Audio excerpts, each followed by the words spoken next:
নমস্কার বন্ধুরা, Piyali lifestyle with village থেকে সকলকে স্বাগত জানাচ্ছি। আশা করি তোমরা সবাই ভালো আছো আর আমিও ভালো আছি। আজকে দেখো একটু কিন্তু গরম কম আছে আর আমাদের দিকে প্রচণ্ড হাওয়া ছেড়েছে। আজকে আমি এখানে 4টে আম নিয়েছি আর আমটা আমি তেল ছাড়া তোমাদের সাথে আচার করে দেখাবো। আর এইভাবে আচার করলে আমটা কিন্তু 1 বছর সংরক্ষণ করে রাখতে পারবো। খুব সহজ আর অল্প উপকরণ দিয়ে করব। তাহলে কিভাবে করব চলো দেখে নেওয়া যাক। আমটা আগে আমি ধুয়ে নেবো আর আমটা কেটে ধোবো না, কারণ আমি আমের মধ্যে একটু জল দেবো না, জল ছাড়া পুরো আচারটা তৈরি করব। প্রথমে আমি একটা গাবলা নিয়েছি, এর মধ্যে আমি জল নিয়ে নিলাম। এবার আমটা আমি পরিষ্কার করে ধুয়ে নেব।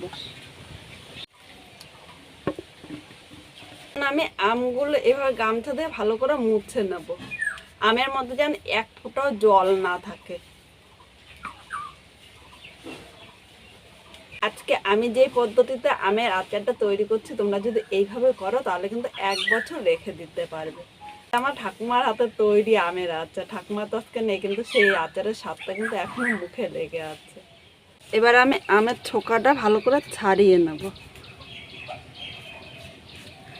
এখন কিন্তু ছোকা ছাড়িয়ে আমি আর জলে আমটা দেবো না।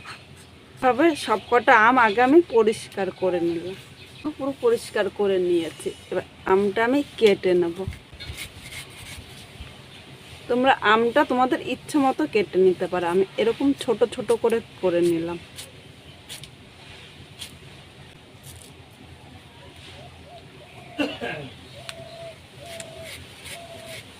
আমার ঠাকুমা যেইভাবে এই আমের আচারটা তৈরি করতো ঠিক সেইভাবেই কিন্তু তোমাদের করে দেখাচ্ছি। ভিডিওটা স্কিপ করবে না, আর আমের আচারটা কিন্তু দুর্দান্ত লাগে খেতে। এইভাবে সবকটা আম এরকম ছোট ছোট করে আমি কেটে নেব। বন্ধুরা, এখানে আমি সব আম কেটে নিয়েছি আর দেখো একইভাবে কিন্তু কেটে নিয়েছি। গুড় নিয়েছি, তোমরা মিষ্টি যেরকম খাবে সেই হিসেবে কিন্তু গুড়টা নিয়ে নেবে। এখানে 150 গ্রাম গুড় আছে, আর গুড়ের পরিবর্তে তোমরা কিন্তু চিনিও নিয়ে নিতে পারো। সাথে স্বাদটা ব্যালেন্স হওয়ার জন্য সামান্য একটু লবণ দিলাম। এবার লবণ ও গুড়টা আমি আমের সাথে ভালো করে মাখিয়ে নেব। এখানে গুড়টা ভালো করে মেখে নিয়েছি। এবার এইভাবে আমি 10 মিনিট রেখে দেব আর এর মধ্যে একটা মশলা রেডি করে নেব। প্রথমে আমি 3টে শুকনো লঙ্কা নিলাম। এই লঙ্কাটা কিন্তু আমার বাড়ির গাছে, তাই লঙ্কাগুলো এরকম লাগছে। লঙ্কাটা আমি 2 থেকে 3 মিনিট আগে ভেজে নেব। লঙ্কাটা ভেজে নিয়েছি। এবার এখানে দেখো 1 চামচ 5 ফোড়ন নিয়ে নিলাম, এর সাথে আমি ভেজে নেব। এখানে আমি 5 ফোড়ন নিয়েছি, তোমরা 5 ফোড়নের পরিবর্তে জিরা, ধনিয়া ও মৌরি কিন্তু একসাথেও ভেজে নিতে পারো। বা যদি জিরা, ধনিয়া, মৌরি আর না থাকে তাহলে এরকম 1 চামচ 5 ফোড়ন নিয়ে নিতে পারো, মানে তোমাদের আচারে যতটা লাগবে। আমি 3টে আম নিয়েছি, এর জন্য 1 চামচ 5 ফোড়ন নিয়েছি, খুব বেশি কিন্তু এখানে লাগবে না। এবার ভাজাটা দেখো ঠিক এর কালারটা যেরকম এরকম চেঞ্জ হয়ে গেলে তোমাদের সামনে এনে একটু দেখাচ্ছে। দেখো কালারটা কিন্তু অনেকটাই চেঞ্জ হয়ে গিয়েছে। এবার আমি নামিয়ে নেব। এখন কিন্তু আমি গরম গরম বাটবো না, কারণ গরম গরম বাটলে ভালো হবে না, তাই একটু ঠান্ডা করে নেব। আর এই মশলাটা পুরো মিহি করে কিন্তু বাটবেন না, দানা দানাভাবে বেটে নেবেন।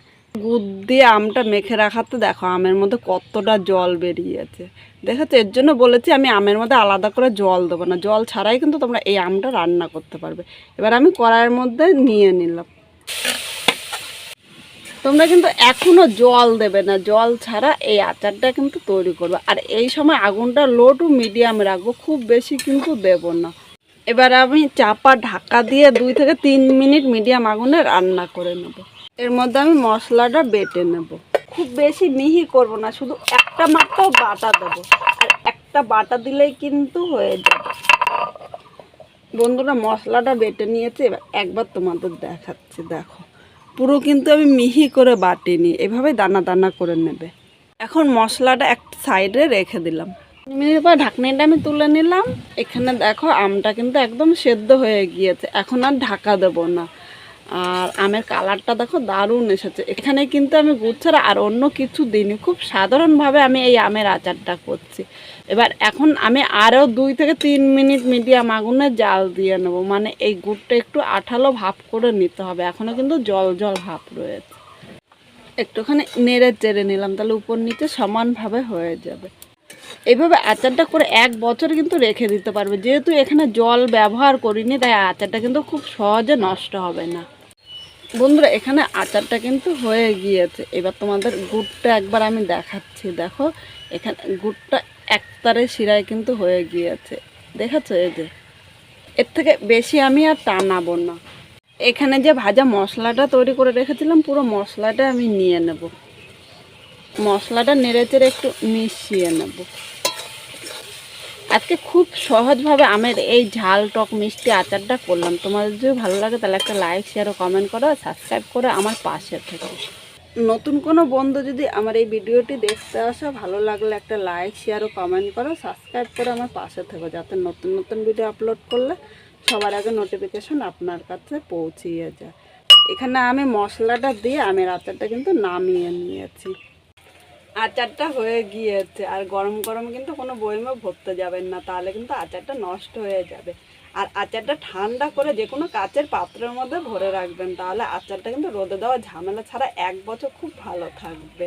আচারটা করে আর সাথে সাথে একটু যদি না খাই তাহলে কিন্তু লোভ সামলাতে পারি না। আর এইভাবে আচারটা করলে দুর্দান্ত লাগে খেতে। আমি আমের আচারটা খেয়ে তোমাদের বলছি। দেখো, যেরকম মোরব্বা তৈরি করি একদম মোরব্বার মতো কিন্তু হয়েছে। দারুণ দারুণ, যেরকম ঝাল যেরকম মিষ্টি সেরকমই কিন্তু টক হয়েছে, মানে ঝাল মিষ্টি টক তিনটে সমান হয়েছে। আমের আচার করে তো আমি আগে খেয়ে নিলাম। দারুণ হয়েছে, দারুণ।